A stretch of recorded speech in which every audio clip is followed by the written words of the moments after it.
प्रिय विद्यार्थियों नमस्कार। मैं डॉक्टर चंदन प्रकाश, लेक्चरर इतिहास विभाग, वीर विरमदेव राजकीय स्नातकोत्तर महाविद्यालय जालोर में अपने पर्सनल यूट्यूब चैनल पर आप सभी का हार्दिक स्वागत करता हूं। प्रिय विद्यार्थियों, आज हम BA part first paper second के अंतर्गत बौद्ध धर्म के बारे में अध्ययन करेंगे। ईसा पूर्व 6वीं शताब्दी में भारत के विराट धर्म वृक्ष से एक दूसरी सुंदर शाखा प्रस्फुटित हुई जो बौद्ध धर्म के नाम से प्रख्यात है। भारतीय समाज में प्रचलित यज्ञवाद, वेदवाद, बहुदेववाद, रूढ़िवादिता, आडंबर युक्त धार्मिक कर्मकांडों, समाज में व्याप्त कुरीतियों के विरुद्ध आवाज़ बुलंद करने वाले दूसरे महापुरुष महात्मा बुद्ध थे। महावीर स्वामी की भांति महात्मा बुद्ध ने भी राजसी वैभवपूर्ण जीवन एवं सुखी दाम्पत्य जीवन को त्याग कर सत्य की खोज में घोर कष्टों एवं कठिनाइयों का सामना किया। ज्ञान प्राप्ति के बाद उन्होंने ब्राह्मणों के यज्ञों, हवनों तथा तीर्थों की निस्सारता का प्रचार किया तथा शील आचरण की शुद्धता, सत्य, धर्म, संयम, ब्रह्मचर्य आदि की महत्ता पर जोर दिया। उन्होंने मानव मात्र को बहुसंख्यक देवी देवताओं की अधीनता से मुक्त कराने का प्रयास किया और कहा कि मनुष्य स्वयं अपने भाग्य का निर्माता है। उन्होंने वर्ण, वेद एवं जाति भेद को निरर्थक बताया। उन्होंने दुखी मानवता को जीवन का सही और सरल मार्ग बतलाया जो बुद्ध धर्म के नाम से विख्यात हुआ। इसके संबंध में भी हमें वही बात दोहरानी पड़ती है जो पहले जैन धर्म के बारे में भी बताई जा चुकी है।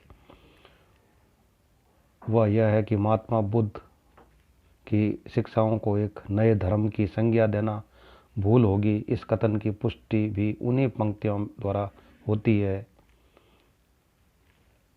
जैसे जैन मत के आचार्यों ने वैदिक धर्म के अनेक आधारभूत सिद्धांतों को ज्यों का त्यों अपना लिया, वैसे ही महात्मा बुद्ध ने किया। कर्म और आवागमन के सिद्धांत बौद्ध मत के वैसे ही अंग है जैसे वैदिक धर्म के।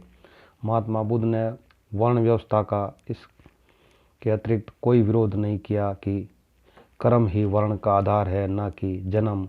उस समय भी वैदिक परंपरा इस उक्ति से अनभिज्ञ न थी और न आज ही है।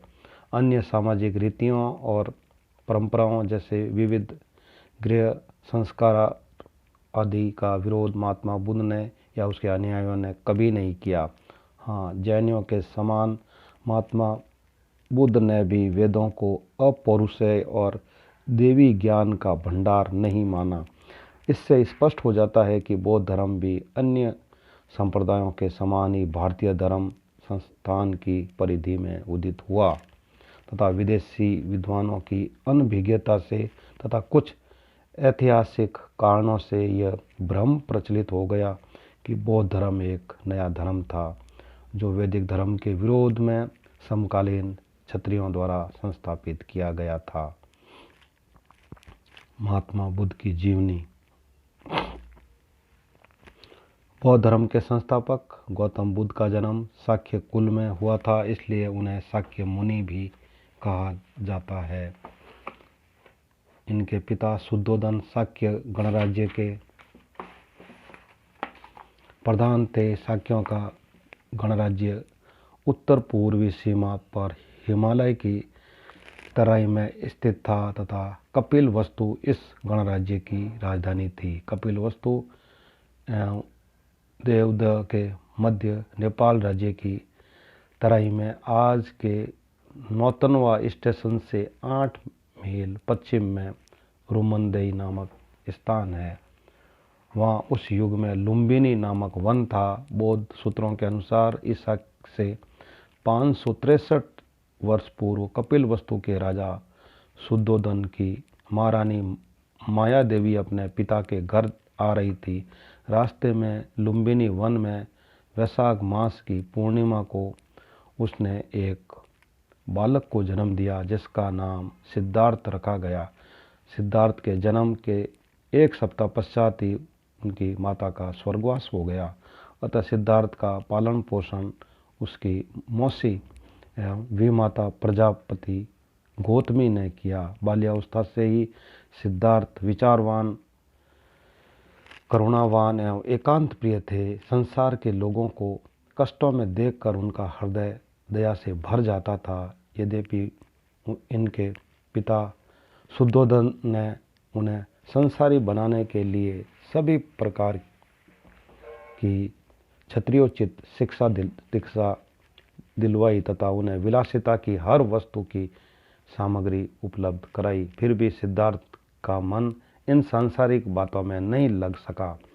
वे सदैव इन बातों की ओर उदासीन रहते थे तथा एकांत में उदास बैठे रहते थे। पुत्र की ऐसी मनोवृत्ति देखकर पिता शुद्धोधन ने 16 वर्ष की आयु में सिद्धार्थ का विवाह दंडपाणी की सर्वगुण संपन्न एवं रूप लावण्यमयी राजकुमारी यशोधरा के साथ कर दिया। साथ ही अपने पुत्र को सांसारिक प्रवृत्तियों में लगाने के लिए प्रत्येक मौसम के अनुकूल अलग अलग प्रासाद बनवा दिए तथा प्रत्येक प्रासाद में विभिन्न ऋतुओं के अनुरूप सभी प्रकार के ऐश्वर्य और भोग विलास की सामग्री भी उपलब्ध करवा दी। शुद्धोधन को आशा थी कि इससे सिद्धार्थ का मन सांसारिक सुखों में लग जाएगा, परंतु इस वैभव और विलास के बीच भी सिद्धार्थ के मन में जीवन की सुख दुख की समस्याओं को लेकर निरंतर द्वंद्व चलता रहता था। लगभग 12-13 वर्ष तक सामान्य ग्रस्त जीवन का सुख भोग लेने पर भी सिद्धार्थ का मन सांसारिक प्रवृत्तियों में नहीं लग सका। अपने ग्रस्त जीवन में सिद्धार्थ के राहुल नामक एक पुत्र भी हुआ, फिर भी सिद्धार्थ का वैरागी मन संसार में नहीं लगा। इसी वैराग्य भावना ने उन्हें तृष्णा की जंजीर को तोड़ने, अज्ञान का कोहरा दूर भगाने तथा अपनेपन की मिथ्या मति को मिटाने की प्रेरणा प्रदान की तथा एक रात्रि को अपने पुत्र, पत्नी तथा पिता तथा संपूर्ण राज्य वैभव को त्याग कर वे ज्ञान की खोज में निकल पड़े। उनके जीवन की इस घटना को बौद्ध एवं साहित्य में महाभिनिष्क्रमण के नाम से पुकारा जाता है। प्रोफेसर कौशाम्बी के अनुसार सिद्धार्थ के इस प्रकार गृह त्यागने का एक राजनीतिक कारण भी था। शाक्यों के समीप कोलियों का राज्य था। शाक्य एवं कोलियों के बीच रोहिणी नदी के पानी को लेकर झगड़ा चलता रहता था। इस पारस्परिक झगड़े के कारण सिद्धार्थ बड़े अप्रसन्न रहते थे। जब शुद्धोधन ने कोलियों पर आक्रमण करने का उत्तरदायित्व सिद्धार्थ को सौंपा तो उन्होंने इनकार कर दिया और यह सोचकर कि कदाचित राज्य आज्ञा की अवहेलना करने के कारण उसके पिता उसे राज्य से निष्कासित कर देंगे, सिद्धार्थ ने स्वयं ही गृह त्याग दिया। प्रोफेसर कौशाम्बी द्वारा प्रस्तुत यह कारण उचित एवं तर्कसंगत प्रतीत नहीं होता। उस महाभिनिष्क्रमण की रात्रि में वह अपने घोड़े पर 30 योजन दूर निकल गए और गोरखपुर के समीप अनुमा नदी के तट पर उन्होंने अपने आभूषण तथा राजसी वस्त्र उतार दिए और तलवार से अपना जूड़ा काट कर संन्यास ले लिया। उस समय उनकी आयु 29 वर्ष की थी। सत्य और ज्ञान की खोज में सन्यासी हो जाने के बाद बुद्ध तप तथा साधना में लीन हो गए। सबसे पहले वे वैशाली के आलार कालम नामक एक तपस्वी के पास ज्ञानार्जन हेतु गए, किंतु वहाँ उनकी ज्ञान पिपासा शांत नहीं हो पाई। इसके बाद वे राजगृह के ही एक अन्य ब्राह्मण उद्रक रामपुत के पास गए। दोनों गुरुओं से सिद्धार्थ ने योग साधना और समाधिस्थ होना सीखा, परंतु इससे उन्हें संतोष नहीं मिला। वहाँ से वे उरुवेला की सुरम्य वनस्थली में आए और तपस्या में लीन हो गए। यहाँ उन्हें कौंडिन्य आदि 5 ब्राह्मण साधक सन्यासी भी मिल गए। अपने इन ब्राह्मण साथियों के साथ वे उरुवेला में कठोर तपस्या करने लगे। सिद्धार्थ ने पहले तो तिल और चावल खाकर तप किया, परंतु बाद में उन्होंने आहार का सर्वथा त्याग कर दिया, जिससे उनका शरीर सूख कर कांटा बन गया। तप करते करते सिद्धार्थ को 6 वर्ष बीत गए, पर साधना में सफलता नहीं मिली।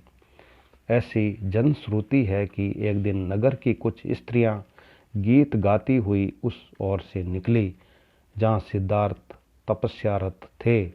उनके कान में स्त्रियों का एक गीत पड़ा, जिसका भावार्थ इस प्रकार था: वीणा के तारों को ढीला मत छोड़ो, ढीला छोड़ो देने से उनसे सुरीला स्वर न निकलेगा, परंतु तारों को इतना कसो भी मत जिससे वे टूट जाएं। सिद्धार्थ के हृदय ने गीत के भावों को ग्रहण किया। उन्होंने स्वीकार किया कि नियमित आहार विहार से ही योग साधना सिद्ध हो सकती है। किसी भी बात की अति करना ठीक नहीं है। वास्तव में मनुष्य को मध्यम मार्ग ही अपनाना चाहिए। अतः उन्होंने आहार करना शुरू कर दिया। गौतम में यह परिवर्तन देखकर उनके 5 ब्राह्मण साथी उन्हें पथभ्रष्ट समझकर उनका साथ छोड़कर सारनाथ चले गए, किंतु इससे गौतम विचलित नहीं हुए और उन्होंने ध्यान लगाने का निश्चय किया। वे वहीं एक पीपल के वृक्ष के नीचे ध्यान की अवस्था में बैठ गए। 7 दिन तक ध्यान मग्न रहने के पश्चात वैशाख पूर्णिमा की रात को जब सिद्धार्थ ध्यान लगाने बैठे तो उन्हें बोध यानी आंतरिक ज्ञान हुआ। उन्हें साक्षात सत्य का दर्शन मिला। तभी से वे बुद्ध नाम से विख्यात हुए। उस समय उनकी आयु 35 वर्ष की थी। जिस वृक्ष के नीचे उन्हें बोध ज्ञान प्राप्त हुआ था उसका नाम बोधि वृक्ष पड़ा और जिस स्थान पर यह घटना घटी उसका नाम बोध गया हो गया। इस घटना के बाद भी महात्मा बुद्ध 4 सप्ताह तक उसी बोधि वृक्ष के नीचे रहे और धर्म के स्वरूप का चिंतन करते रहे। ज्ञान का प्रसार।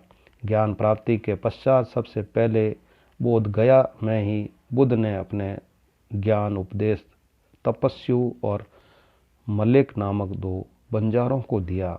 इसके बाद बुद्ध अपने ज्ञान एवं विचारों को जन साधारण तक पहुंचाने के उद्देश्य से वहां से निकल पड़े और सारनाथ पहुंचे। यहाँ उन्हें वे 5 ब्राह्मण साथी मिल गए जो उन्हें छोड़कर चले गए थे। बुद्ध ने उन्हें अपने ज्ञान की धर्म के रूप में दीक्षा दी। यह घटना बौद्ध धर्म के इतिहास में धर्म चक्र परिवर्तन के नाम से महत्वपूर्ण स्थान रखती है। यहाँ से महात्मा बुद्ध काशी गए, वहाँ अपने ज्ञान का प्रसार करने लगे। कुछ ही समय में बुद्ध के शिष्यों की संख्या 60 हो गई। तब उन्होंने एक संघ की स्थापना की जिसकी सहायता से लगभग 45 वर्ष तक बुद्ध ने अपने धर्म का प्रचार किया। उन्होंने भी साधारण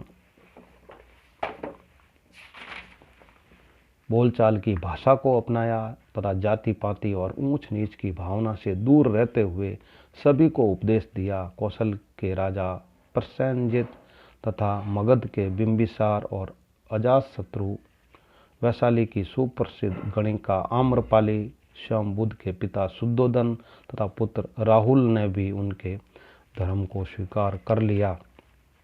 अपने प्रिय शिष्य आनंद के विशेष आग्रह पर उन्होंने स्त्रियों को भी बौद्ध धर्म की दीक्षा देना स्वीकार कर लिया। अंत में 80 वर्ष की आयु में गोरखपुर के समीप कुशीनगर यानी कुशीनारा नामक स्थान पर गौतम बुद्ध ने अपना शरीर त्याग दिया। बुद्ध के शरीर त्यागने की घटना को बौद्ध लोग महापरिनिर्वाण कहते हैं।